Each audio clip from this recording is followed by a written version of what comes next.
বোমকাই তো তোমাদের এর আগেও দেখিয়েছি, কিন্তু আজ নিয়ে চলে এসেছি বোমকাইয়ের একটা নতুন ডিজাইন, আর সেটাও থাকছে একদম সুতোর কাজের মধ্যে। দেখো প্রচুর প্রচুর কালার অপশন রয়েছে।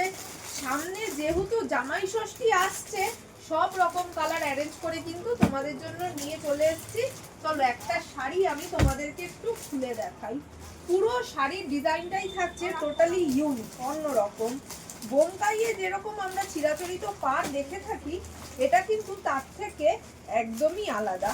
দেখো এই চলে যাচ্ছে কিন্তু পুরো শাড়িটার লুকসটা। পুরো একটা বোমকাইয়ের সাথে কিন্তু পাড়টায় ইক্কতের ছোঁয়া রয়েছে।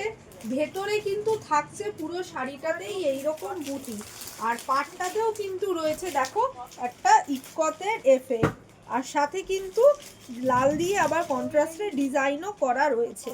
চলো এবার একটু আঁচলটা তোমাদেরকে ভালো করে দেখাই। এই চলে যাচ্ছে কিন্তু পুরো শাড়ির আঁচল, একদম পুরো ঠাসা সুতোর কাজের মধ্যে চলে যাচ্ছে শাড়ির আঁচল। এবার একটু ব্লাউজ পিসটা তোমাদের দেখিয়ে দিই।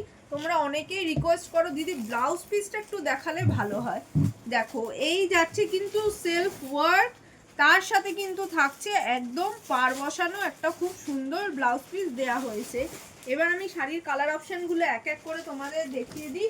ফার্স্টেই থাকছে একটা রেডের সাথে গ্রিনের কন্ট্রাস্ট, নেক্সট থাকছে তুতের সাথে একটা রানীর কন্ট্রাস্ট, তারপরেই থাকছে ডার্ক বেগুনির সাথে একটা নেভি ব্লুর কন্ট্রাস্ট, এটা থাকছে একদম ব্লু এর সাথে একটা সি গ্রিনের কন্ট্রাস্ট, তারপরেই থাকছে খুব আনকমন একটা অ্যাশের সাথে রেড এর কন্ট্রাস্ট, আর লাস্ট যেটা দেখাবো একদম ডার্ক ব্লু এর সাথে একদম ডার্ক রানীর একটা কন্ট্রাস্ট।